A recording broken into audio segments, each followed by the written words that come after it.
Ladies and gentlemen, we shall now proceed with our second panel discussion on the topic Future of Household Savings, Deposit Mobilization for Banks. I request everyone to take seat as we are starting our session 2. I am pleased to welcome on dais the panelists for this session, Mr. Ashwani Kumar Tiwari, MD SBI, Mr. Prashant Kumar, MD and CEO Yes Bank, Mr. Ratan Kumar Kesh, MD and CEO Bandhan Bank, Mr. Pralay Mondal, MD and CEO CSB, Madam Veena Wahid, ED Bank of Baroda, Mr. Nilesh Shah, Group President and MD Kotak Mahindra AMC. And our moderator for this session is Madam Neha Gupta, MD and Partner BCG.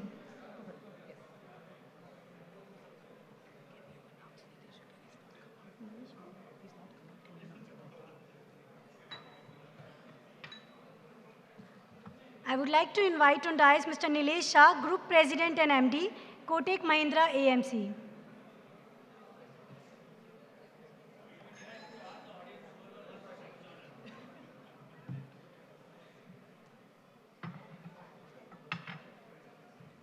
I request you all to please take seat as we are starting our session 2. Over to you, ma'am.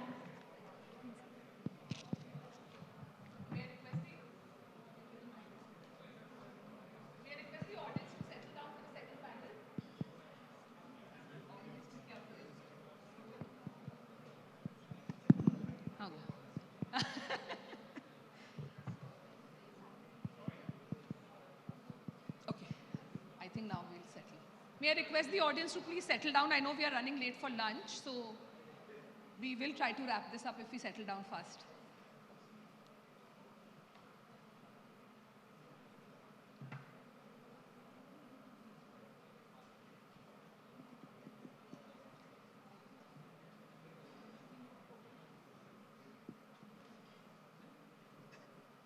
Okay, now hopefully.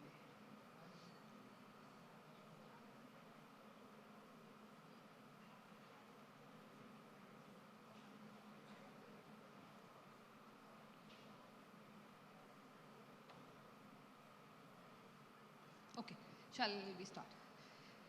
So, good afternoon, everyone. I think the opening panel actually set the context very well for this panel, which is on household savings and deposit mobilization. We all know it's well acknowledged that this is a challenge. I'll maybe just put out 2-3 statistics which then form the basis for the discussion that I'll do with the panelists today. I think this is the 9th quarter where we saw credit growth outpacing deposit growth. If I look at what it's translating into as the contribution of household deposits and therefore retail flows comes down, the cost of deposit for banks has gone up as an industry to almost 4.8%.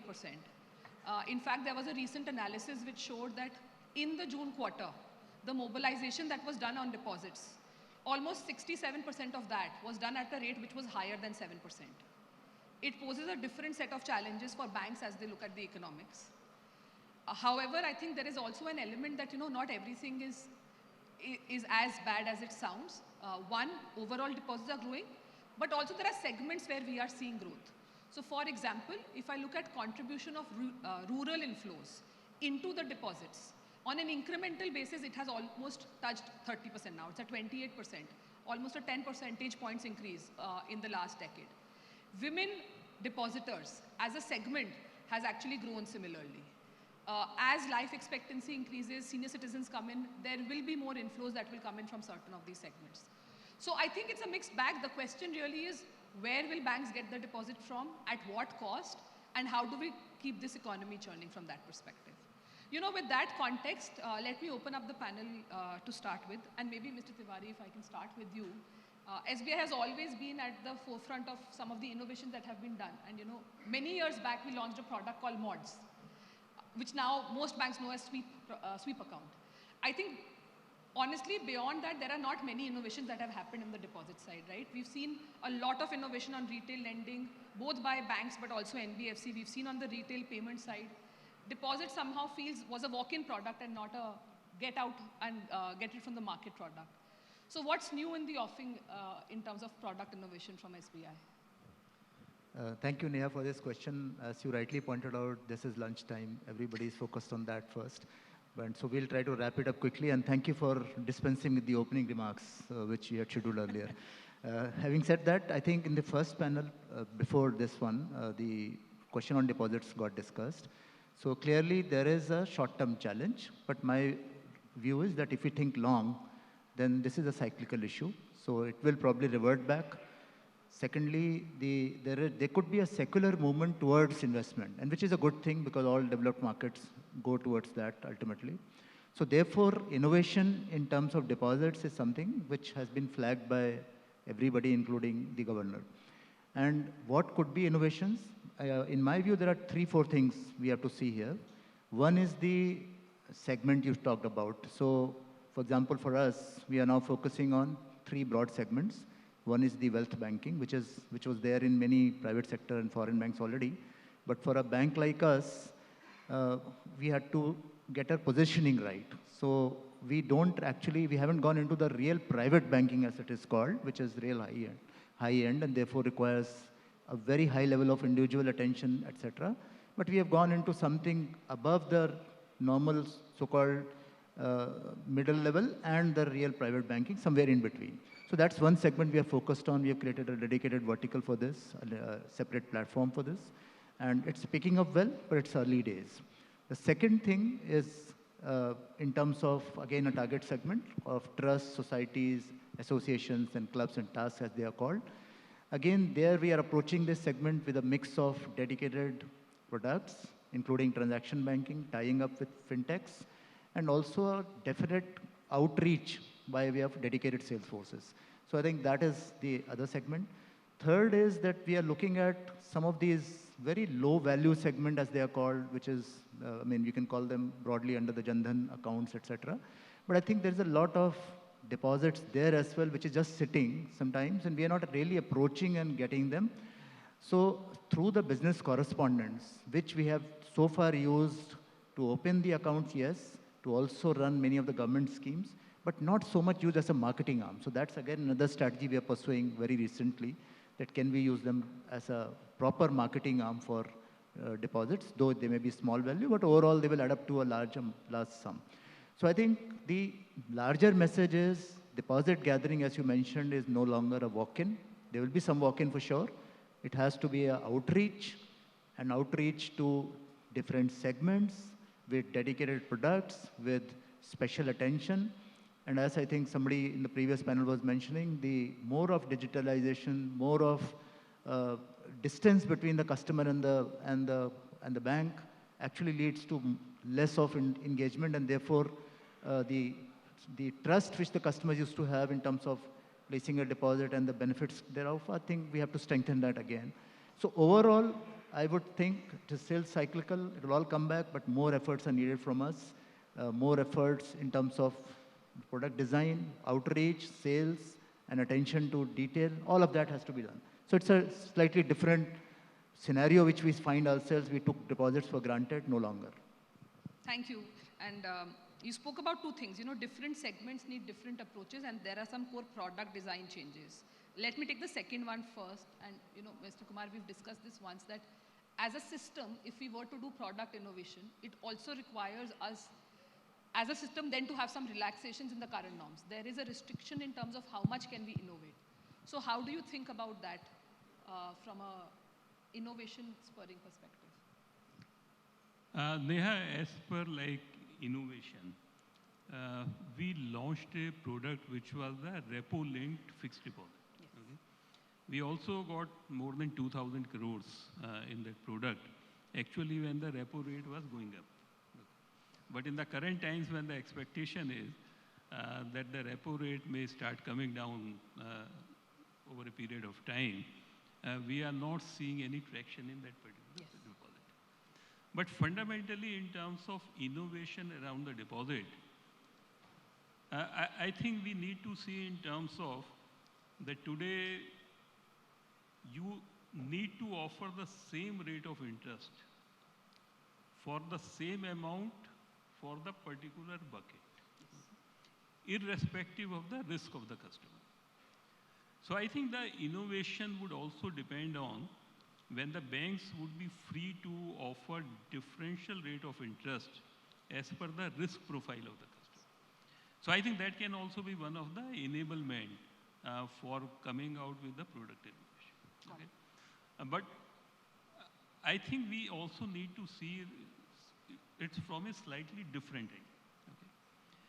Okay? We are talking about the deposit rates which are like 11%, which was 13% last year.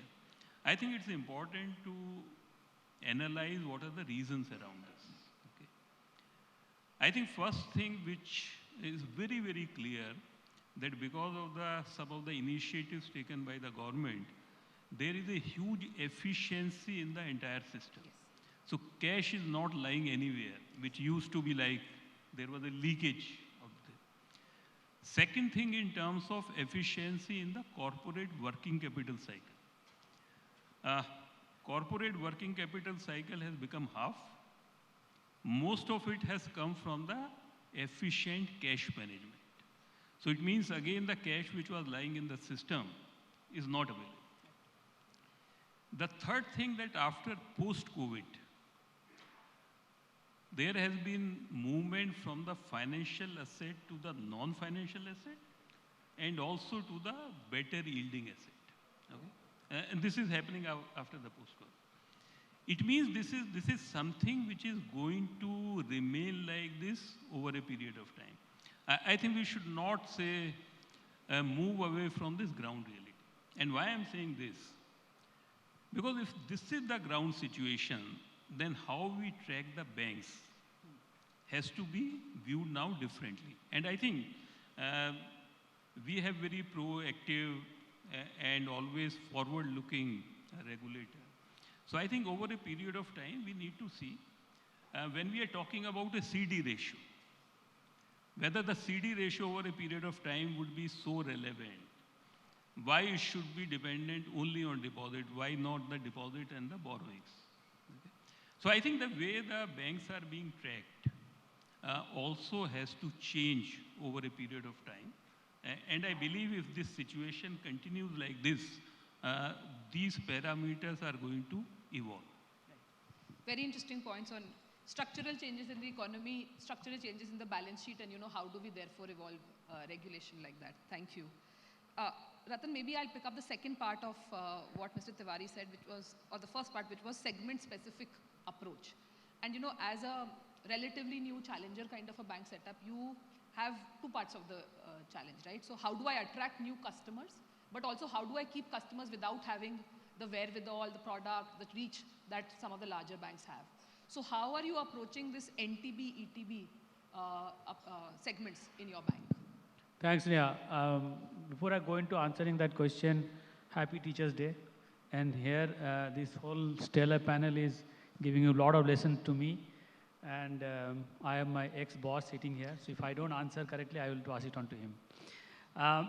So quickly, Neha, a couple of points. I think the whole story about deposits as a subject and doomsday scenario, I think key point is that if you look at April 23 to, let's say, August 24, that period, incremental credit growth has been 22 lakh crore. Incremental deposit growth has been 22 lakh crore. So it's pretty much moving in tandem. That's a very important point. Second, it generally moves in a cycle. And this cycle has been there for, let's say, average around 30 months. And the normal average cycle is 41 months. It's almost nearing an end. I think I saw Nilesh's article today morning. He said that excepting few counters, there is probably going to be more secular bull run for some more time. But even if that has to remain, my sense is it will stabilize a bit more, which means deposit moving to equity will probably get stabilized a little more as you progress. But the point Mr. Prashant Kumar mentioned that the structural shift of household deposits coming down from 56 to 37, equity going from 1.6 to 7, or mutual fund going from 1.3 to 6, that's good for the economy. It's more rebalancing, which is happening in advanced countries, which is happening here in India now, which is pretty good.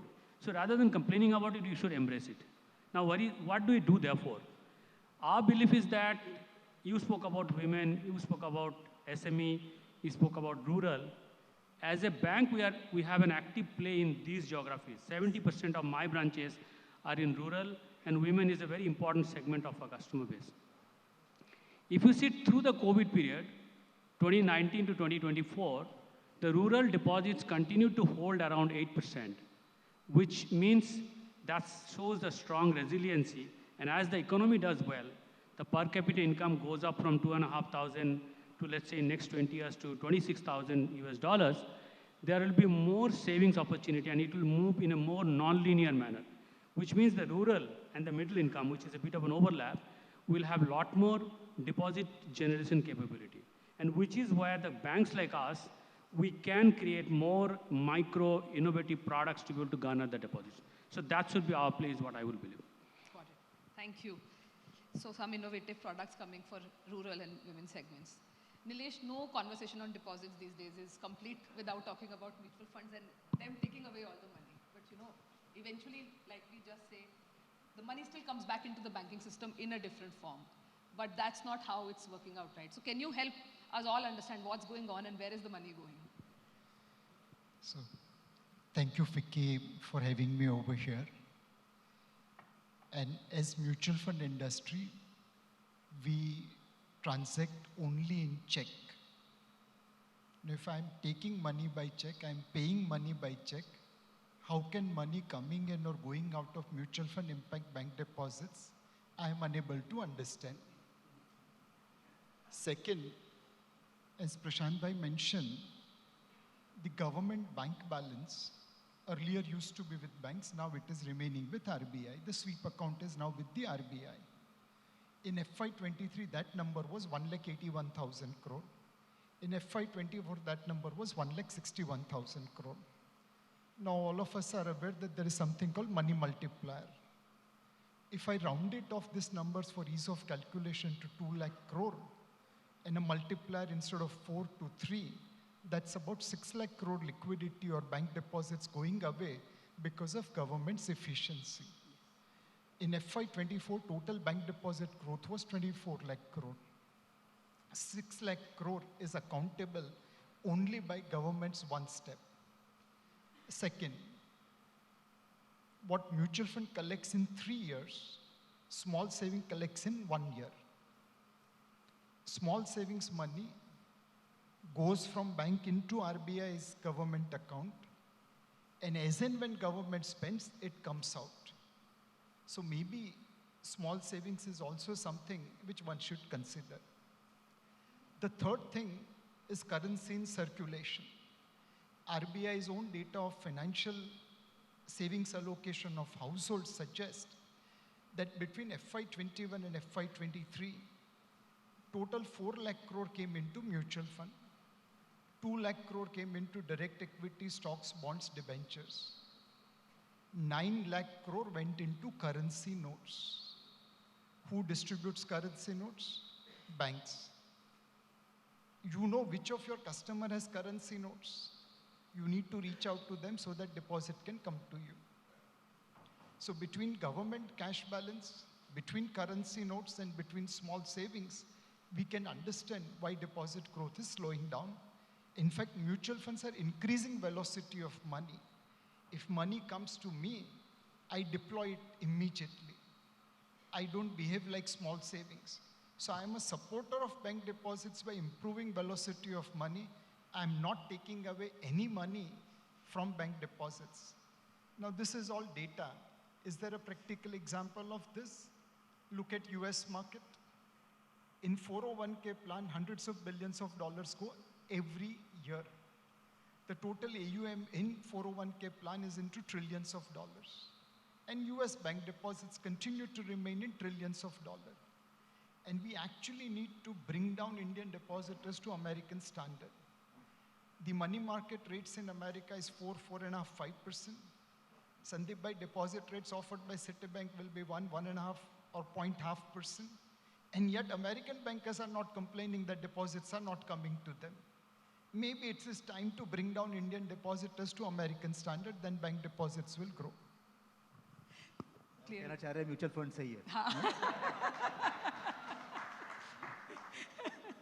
Sir, my limited point is that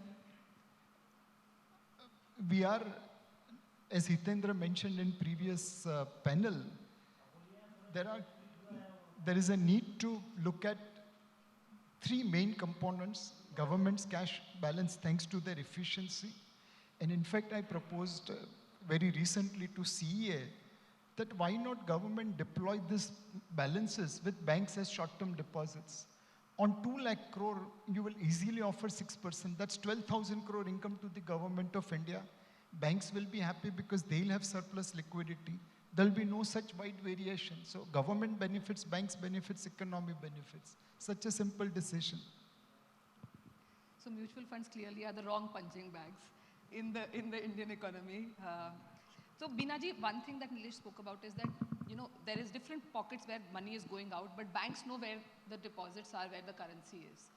Traditionally, like I said in the beginning, that all banks, especially public sector banks, had a lot of walk-ins, and that is fundamentally changing. And we need to have a lot more outbound teams. Structurally, private sector banks always had a lot more outbound teams, and branch network was the strength of public sector. How do you see that operating model changing for PSBs? See, actually, if you look at public sector banks, right, like you rightly mentioned, with a huge network, it was more of a walk-in business that the banks used to generally concentrate upon. And now with the shift in businesses and the deposits facing a lot of crunch, public sector banks have also started moving out to get more of deposits. We have kind of got into more of relationship banking. And the main problem for us happens to be, in the current scenario, the cost of funds, because of which we are forced to actually move out. If you kind of look at whatever the previous speaker has just said, the money is within the banks, but it's again the cost of funds which really matters for us. So what we have traditionally done is we are getting into more and more of relationship banking, moving out, trying to garner more deposits, and probably getting into markets which were earlier uncharted. Probably, if you see most of the public sector banks, at least for Bank of Baroda, we have a huge rural and semi-urban network, which was traditionally a walk-in kind of area for us. But now we are going more and more out into those pockets so that we are able to kind of get businesses, and also trying to compete with the other people, because the funds which are available in the market, especially the low-cost funds, everybody is after those funds. And for us, we have realized that if we do not move out, it will be difficult. So we have also started getting into kind of more and more product innovations which are there, and also move into the markets and give specialized services, in the sense through our relationship managers, and also go in for funds which are available everywhere, trying to get in a huge amount of funds which are available in uncharted markets, probably the blue oceans, if you may call that. And this is what we have been trying to do by getting in the funds. Got it. So, Pralay, maybe tougher or the toughest question for you in the end. But cost of deposit is going up. There is more public sector outreach happening. OPEX is going up. As a bank which is more specific, small, how do you then make the economics work going forward? Neha, this is a complex subject we're discussing, and in spite of everybody speaking, there is no solution to this, okay? So let me just try and address the bigger issue, and then I'll specifically talk about you. What Nilesh said is very right, but the fallacy of the whole thing is that firstly, the household savings has gone down by almost 10% in the last decade or so, last 11 years.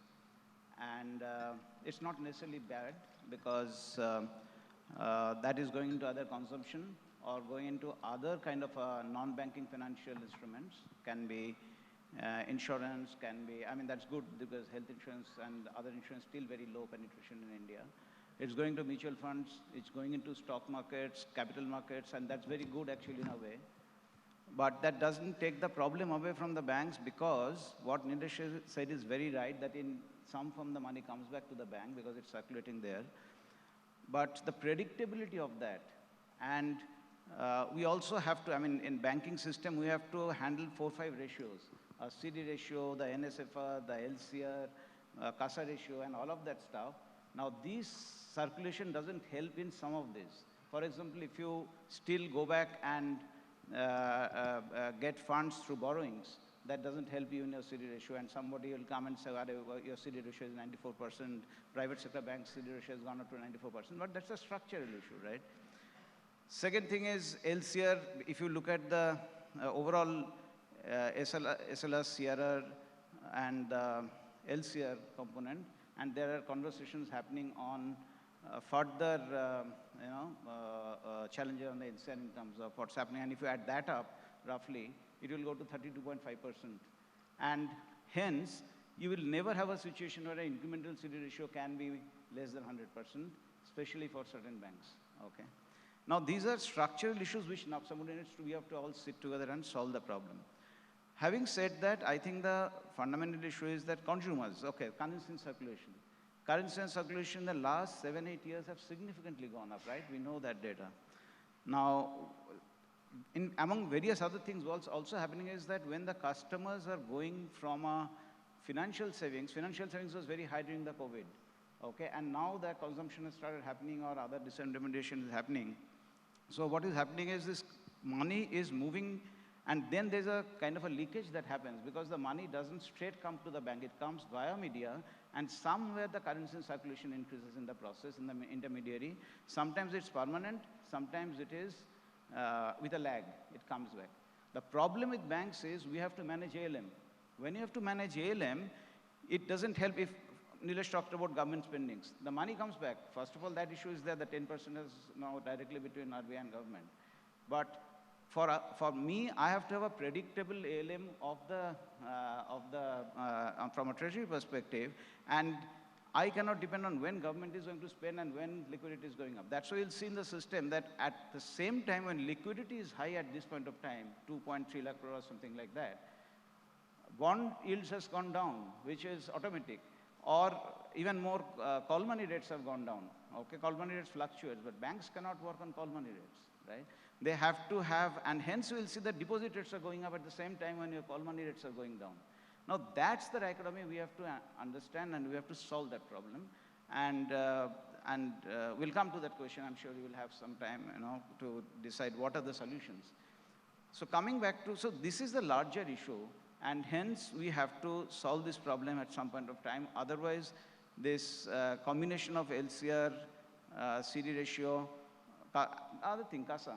Okay, why is CASA? CASA ratio has come down by 4% in the last 3-4 years. What is the reason?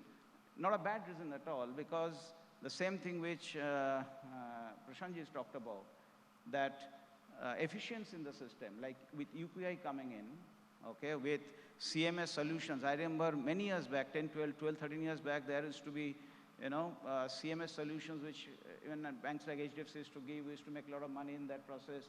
But now everything is instant. Now we are talking about 2-hour, 3-hour clearing, okay? So which means that the float income, the float business which banks used to enjoy, that is gradually going down, both in savings and current. Is it bad news? Answer is no, it's good news for the country. But banks have to figure out how to handle this. And hence, the efficiency of this, combined with the higher interest rate, is bringing down CASA ratio. So these are the challenges which we are facing today. Coming back to specific questions on our bank, we are very small. So not that relevant in the whole ecosystem. But still, let me answer that. Is we have a very high gold loan portfolio. And we also have fair bit of deep geography distribution. To that extent, our interest rates on the yield side is slightly non-elastic vis-a-vis the interest, because you cannot change that interest too much up and down. But for corporate businesses, that yields keeps going up and down a little bit based on the overall interest rate scenario. The other thing which has recently happened is, from a regulatory perspective, the penal interest, you cannot charge anymore. Okay, that happened from last quarter. And that also has an impact on the NIM. So overall, we'll see a slight bit of impact on the NIM, which is happening on the ecosystem. And with interest rate still, I think, combined interest rate, because a lot of old, low interest deposits are getting repriced still in the system. And hence, we'll see another quarter, maybe 2 quarters, the cost of funds will continue to go up, maybe taper down a little bit. And hence, there will be a NIM compression across. So we have a high NIM bank, but we also had a challenge in the last quarter, primarily because of this penal interest as well as the interest rates going up. But as interest rate falls, let's say people are talking about Fed, it's obvious, I mean, it is going to happen in September, and as and when RBI thinks right, maybe next year, next calendar year. So if it happens, then as interest rate starts falling, you will see that overall this NIM stabilization will start happening to some extent. So we are comfortable on that at this point of time. But truth is that incremental cost of deposits is continuing to go up. And I don't see an easy solution to this. Yes. Last point I want to make quickly, just one quick point, is which is good news again, some amount of intermediation which used to all happen through banks is starting to happen through non-banks. For example, there are so many IPOs that are happening in the system, so much of money which is going to the mutual funds or to the capital market, going as bonds to the corporates, etc. Some amount of intermediation which is happening, which is outside the bank, and hence some of those corporates, they are also stronger balance sheet, and to that extent the retail growth has happened much faster than the corporate growth right now. Now, as the capex starts coming back and this infrastructure and other investment starts going up, I think those productive investments will lead to higher corporate credit eventually at some stage. And hence, the challenge will become bigger that while retail is coming down in terms of percentage, once that starts picking up, banks have to be, because still the debt markets and everything is not that mature, that has to start happening. So we need to find a solution to this, and I'm sure we will have that discussion, what is the solution. Thank you. Thank you. So like you said, no easy solutions. I'm also just conscious of time, and I know there's a lunch waiting. So maybe I'll open it up to the audience. We can have 2-3 questions before we break for lunch. And if not, then I have another question. Yes, the gentleman there. Can we please pass the mic?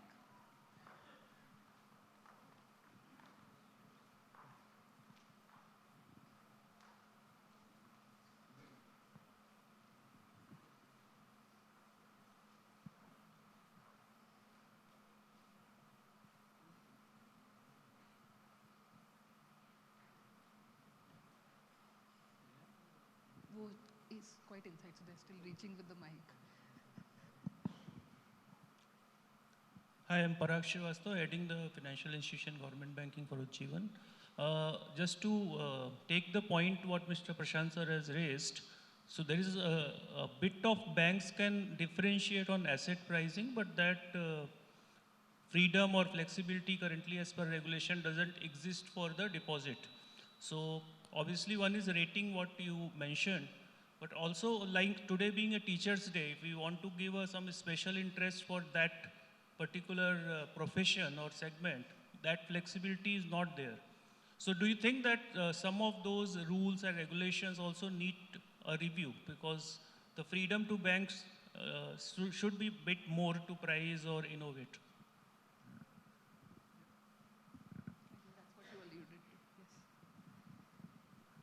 No, I think I'm not able to understand whether this is a question or you are saying this is a suggestion where regulators have to work on.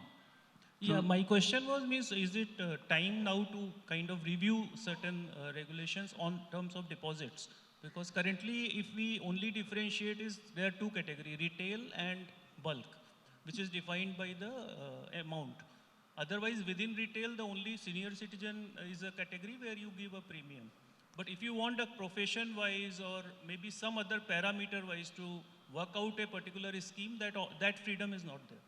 No. So what I was talking about, that suppose if I take a deposit of 1 crore from a retail customer, okay, then say for 6 months, then for 1 crore deposit for 6-month period, irrespective of the customer, I have to pay the same rate of interest.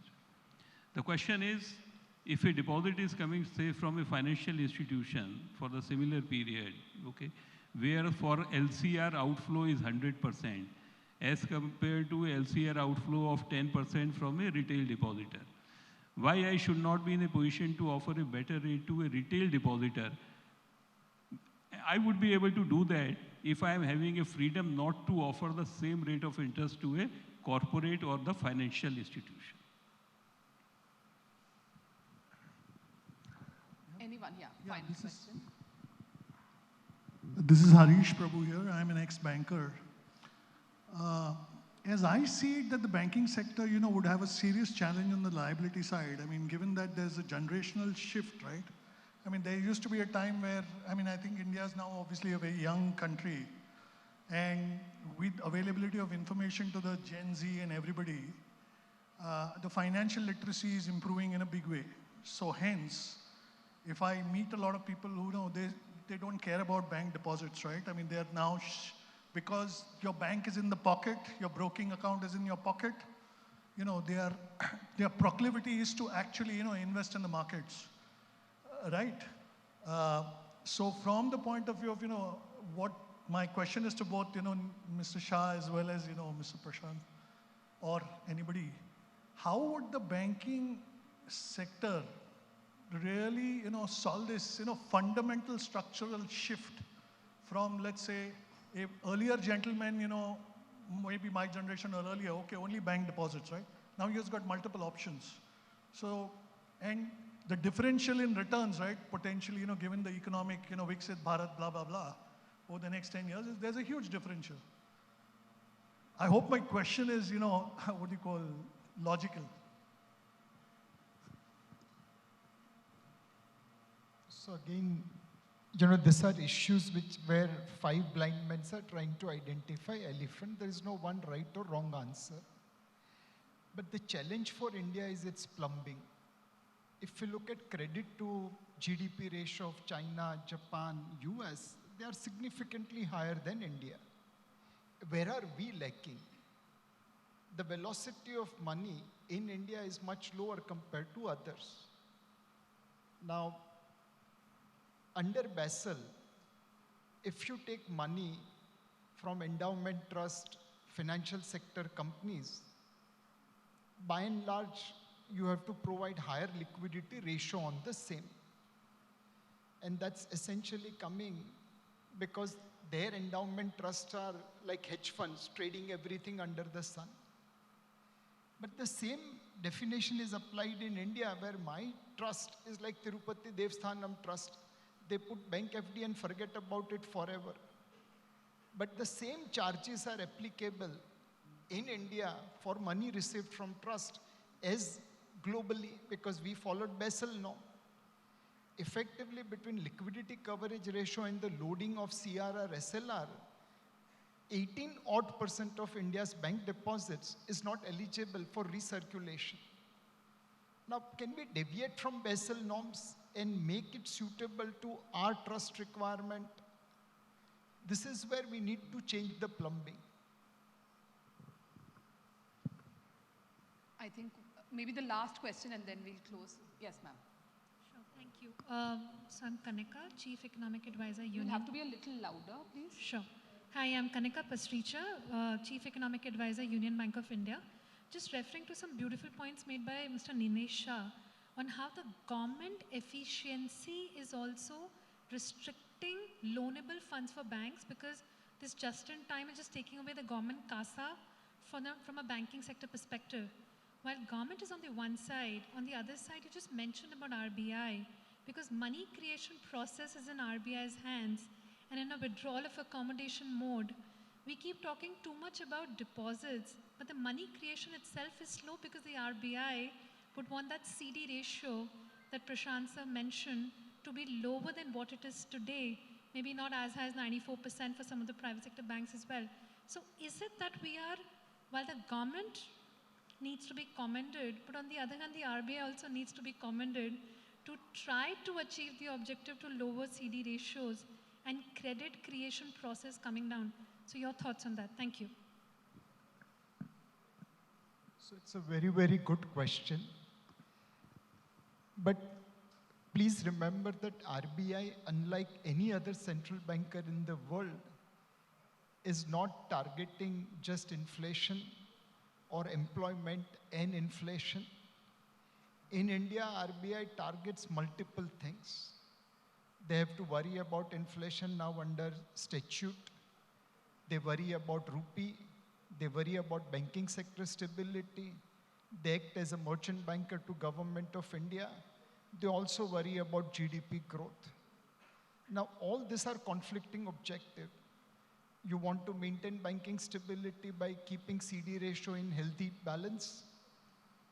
You want to increase liquidity for the same. Inflation will go out of control. You want to tighten rates, the cost of government's borrowing program will go up. So RBI is like a magician which is rotating balls at all point of time. And the ball which requires maximum attention, probably they'll put little bit more effort over there. So your observation is valid, but do remember the limitation within which RBI is trying to operate. Do remember the multiple objectives which RBI is trying to balance. And hence, I think it is up to their better judgment what kind of money supply is appropriate for managing all these multiple objectives. But if we can improve the plumbing of Indian financial system through government balances, through currency in circulation, through reclassification of trust deposits, RBI's job will become much more easier.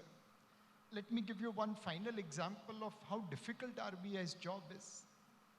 As a country, we'll have how much savings frozen in gold and silver and precious metal. The number could be in trillions of dollars. This is the money leaving India's banking system because we don't produce 1 gram of gold. So there are multiple challenges in our plumbing system, and hence if we can make life easier for RBI, their productivity, their efficiency and their output will improve multiple times from current level. Yeah, just one quick comment to what Nilesh said. Well, I completely agree with Nilesh, but if you look at the reserve money over the last, let's say till mid of FY22, has been growing at almost 15% year on year. But last 2 years, it has come down to 7 to 8%. And of right reasons, of course, inflation control and all those important reasons that RBI has been focusing on. Now that inflation is under control, and now that the growth projections are pretty healthy, probably there is a window left with RBI to increase the reserve money, sort of taking it up to the slightly higher growth trajectory. On that note, lots for RBI to think about, lots for banks and other financial players to think about, and like Nilesh said, fix the plumbing, help solve the problem. So thank you everyone. Thank you for the panelists for the discussion as well.